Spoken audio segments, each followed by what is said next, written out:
Bem-vindos todos ao WW Especial, começando com uma pergunta brutal e de propósito, que a pergunta é brutal. Por que o Brasil continua refém desse eixo?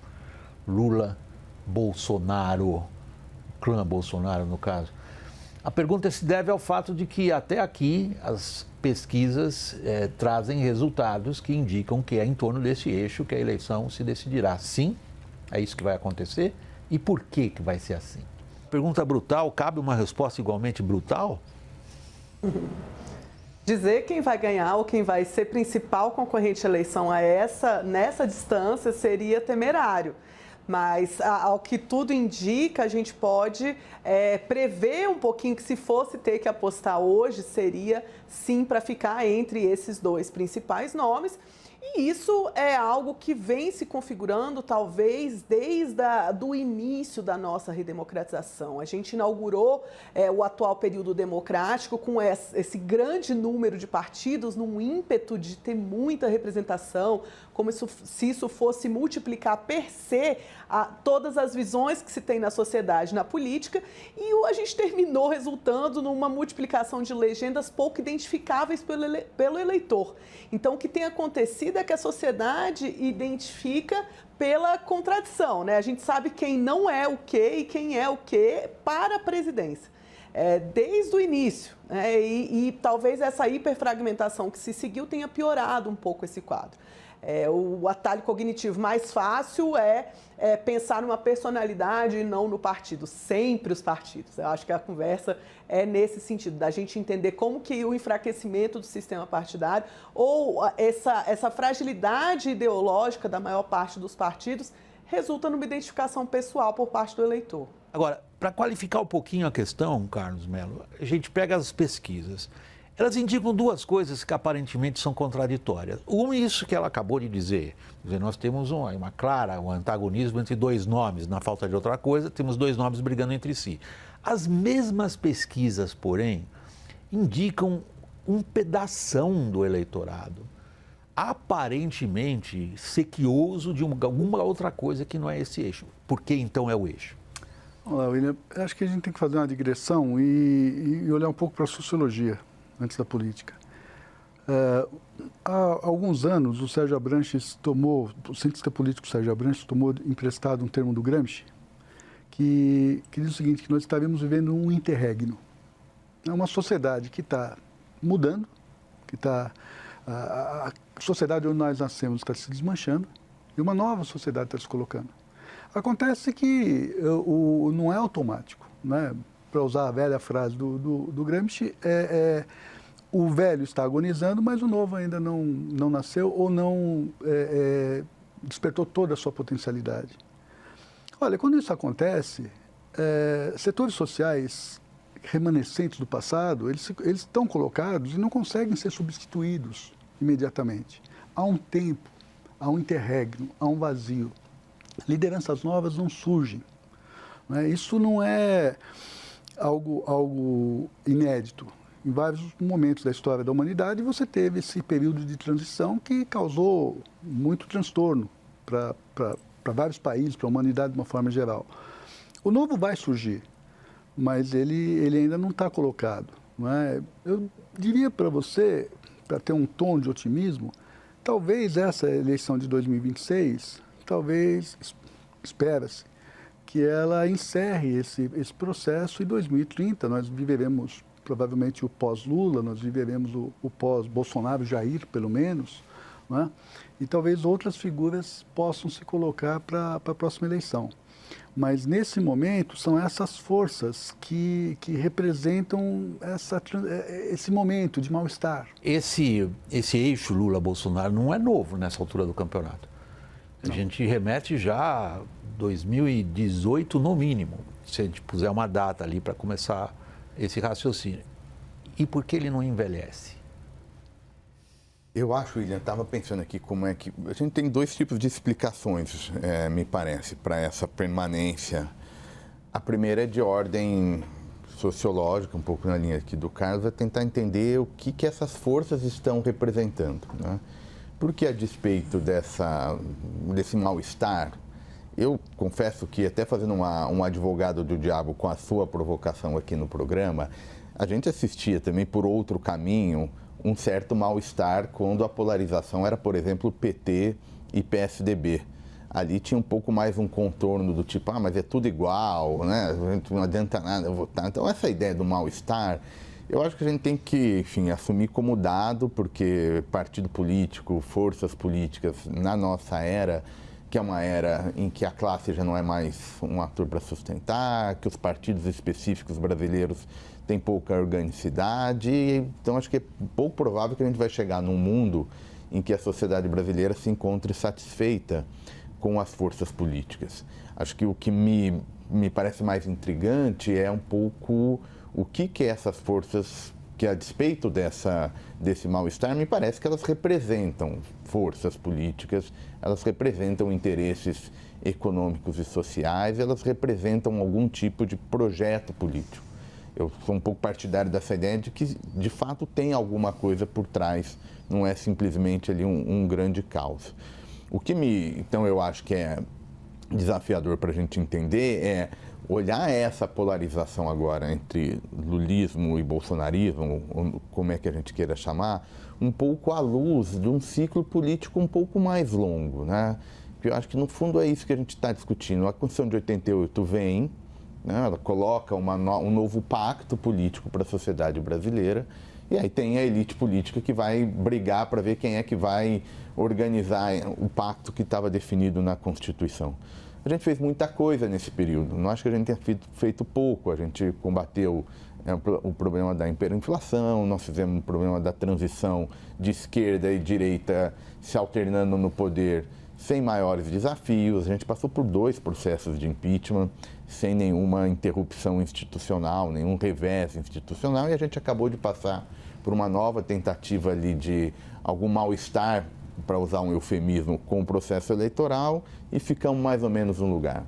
O que me preocupa, do ponto de vista da análise política, é que a gente precisa superar esse ciclo colocado pela Constituição de 88.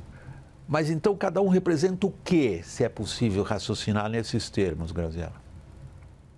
Cada um representa, sobretudo, uma identidade, William. Eu acho que é aí que está o ponto mais recente e que também se relaciona com o formato de comunicação política, que é reflexo do formato de comunicação da sociedade em geral. Então, as pessoas não se comunicam como elas se comunicavam antes. O formato com que as pessoas lidam com a política é mediado por telas e é mediado por algoritmos. Esses algoritmos, eles ajudam a consolidar identidades. E aí, talvez, a partir de 2018, um pouquinho antes até, a gente tem esse fenômeno de que, por mais que sempre tenha havido 2 polos na disputa presidencial, não havia essa solidificação dos que não estão dispostos a mudar de voto, né? Essa solidificação tem a ver com essa ideia de identidade, que às vezes perpassa sequer uma questão temática. Eu não tenho muita certeza do que o meu candidato pensa a respeito da maior parte das questões, mas Deus me livre ser bolsonarista ou Deus me livre ser lulista ou petista. Essa dimensão da identidade, eu não tenho nenhuma dúvida que ela guarda uma relação muito grande com o formato de comunicação.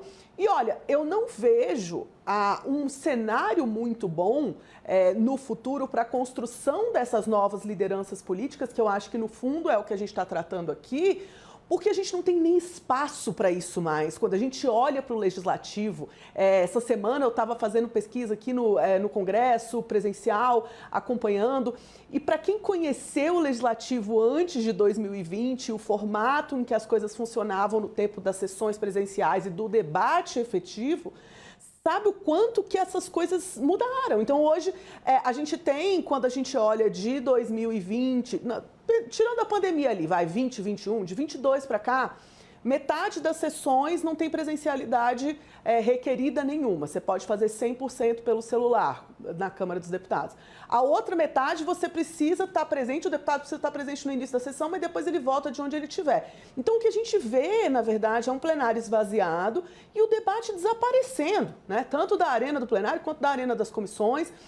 E não que eu seja uma poliana de achar que é no debate público lindo, que se constrói, mas é parte do que constrói um bom político, é confrontar o diferente. Hoje não é mais assim, hoje esse debate acontece sobretudo nas próprias redes, né? A gente não consegue, a população não acessa mais os seus políticos no plenário, no Congresso, acessa onde eles estão, que é no celular. Ok, mas estão...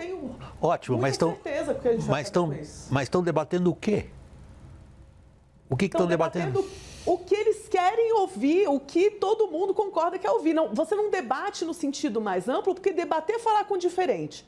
E como você fala com diferente se você está falando para quem te escuta e o algoritmo vai mostrar a tua mensagem só para quem te escuta? Isso, o algoritmo vai reforçar aquilo que você já sabe, já quer, já gosta, você quer nem saber o que o outro lado possa estar dizendo. Se você pegar o processo que nós vivemos dos anos 80 para cá, que nós chamamos de globalização, olha como essas forças se colocaram.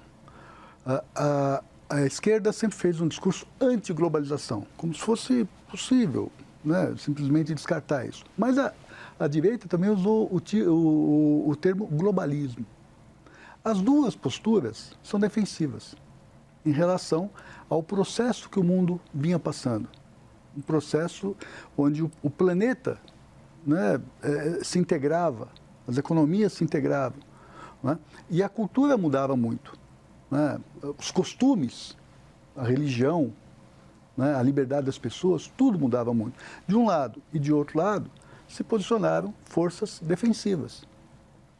Uns de uma forma, outros de outra forma. Quando a Graziella coloca a questão das identidades, eu concordo plenamente com ela. Essas identidades, elas estão em choque. Esse é um eixo.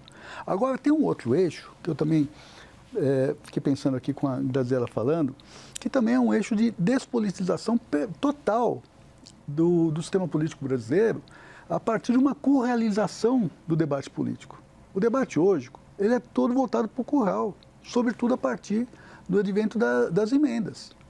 As emendas jogam as forças políticas, os deputados e senadores, para os seus municípios, que são ali onde eles granjeiam os seus votos, se transformam em vereadores federais, e não há mais debate nacional.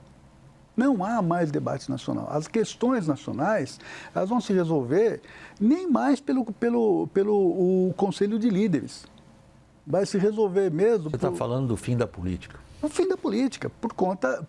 Tem dois processos. Tem um processo que ele é mais amplo, não é? Que ele se dá defensivamente pelo que vinha no mundo e agora uma visão regressiva, como se fosse possível voltar ao passado. Não é? Uma retrotopia, como se a felicidade estivesse no passado e não no futuro. Ninguém mais fala do futuro.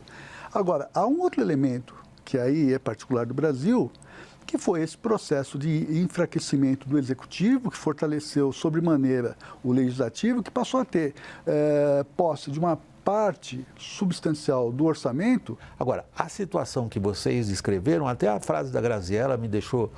Assim, a gente toma aquele susto quando ela diz, não vejo muita saída disso que a gente está vivendo hoje.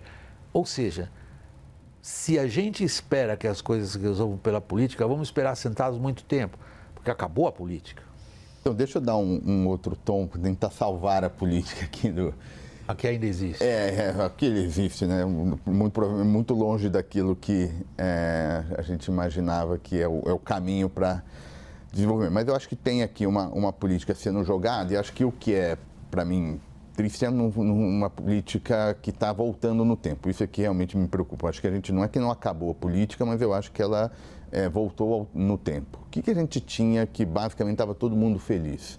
Duas forças políticas no campo democrático que implantavam um certo programa que tinha algum tipo de contato, que era o PT e o PSDB. O PT tinha ali representava uma força com apelo maior de igualitarismo, o PSDB acabou, né, até por conta do Plano Real, deu uma guinada um pouco na sua orientação original, que era um partido social-democrata, né, um partido que leva o nome é o PSDB, ele muda de cor, mas acho que isso é super, do ponto de vista positivo, e aí o PSDB canaliza um pouco forças políticas que respeitando as regras do jogo, respeitando esse processo de democratização trazido pela Constituição de 88, tentou organizar uma agenda liberal, porque em alguma medida a Constituição brasileira estava um pouco fora de lugar, né? No momento em que a gente estava construindo uma série do nosso pacto político, a gente está vindo por uma outra ordem e a gente precisou fazer mudanças mais fortes, que é a gestão Fernando Henrique, que faz uma certa liberalização econômica e precisa fazer isso à luz das demandas que vinham da Constituição. Isso era mais ou menos o que estava posto e estava, grosso modo, estava ok, né? Estava mais ou menos feliz. Tem a eleição do Lula em 2002, olha só, não quebrou democracia nada, então vamos seguir. O que é preocupante, né, que eu vejo, é que, na verdade, a gente rompeu com esse tipo de conflito político. A gente trouxe um outro conflito político, que é uma mistura de contestação institucional e questionamento desses pilares mais fundamentais do Estado brasileiro, o fim da noção de desenvolvimento, da ideia de cidadania. E volta e meia, um ou outro nos surpreende com as respostas às perguntas que a gente faz.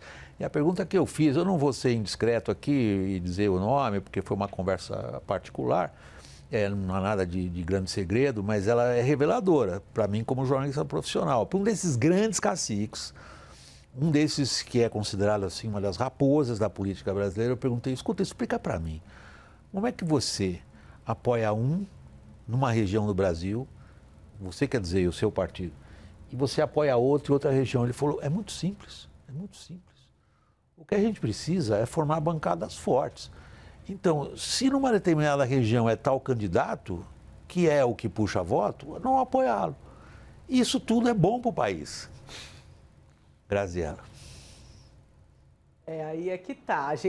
Essa dificuldade da gente desenhar siglas nacionais é um dilema desde o Abranches, né? Desde lá de 1989, nos primeiros desenhos começaram a pensar o que seria o atual período democrático, havia esse questionamento. Houve tentativa de verticalização lá nos idos dos anos 2000 e agora essa tentativa de 2017 de diminuir o número de siglas por meio do estabelecimento da cláusula de desempenho e do fim das coligações. Então a ideia do fim das coligações era também evitar que acontecessem essas coligações espúrias no nível local.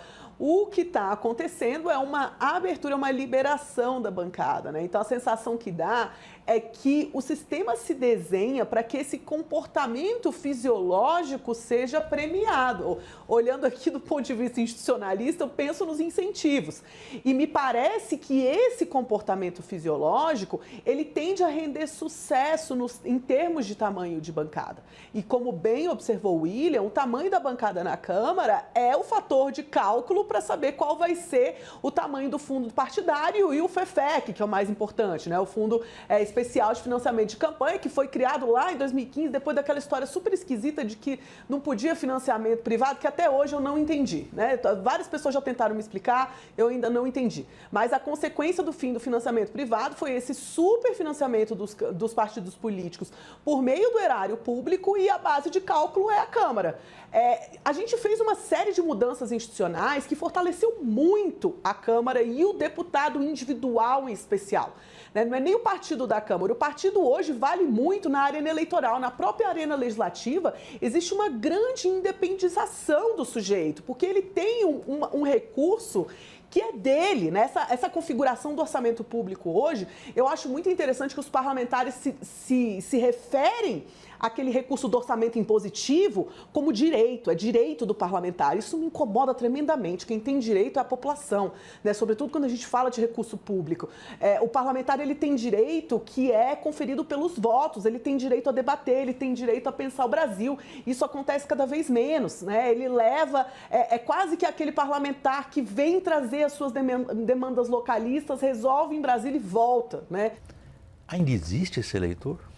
Ele existe e vota pelo medo. Ele não vota pela afirmação. Qual o tamanho desse eleitorado? Olha, é difícil de dizer. Eu não vi pesquisa que seja capaz de dizer tem, Carlos Melo, aproximadamente. Tem. Você pode citar a Quest, você pode citar a Atlas. Vários deles situam como um torno e é grande. de acordo com eles. Sim. Eu não vejo isso na realidade, mas eu não brigo com pesquisa. Não gostariam de votar em nenhum dos dois. 30%. Sim, 30%. Não gostariam de votar em nenhum dos dois. Mas no frigir os ovos, acabam se posicionando contra um ou contra outro. Okay. E aí você vai ter um restante que também alguns centros de pesquisa vão dizer que está ali 10%, 15%, estados independentes. Né?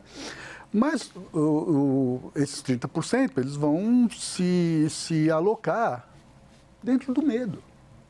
E sobram os outros.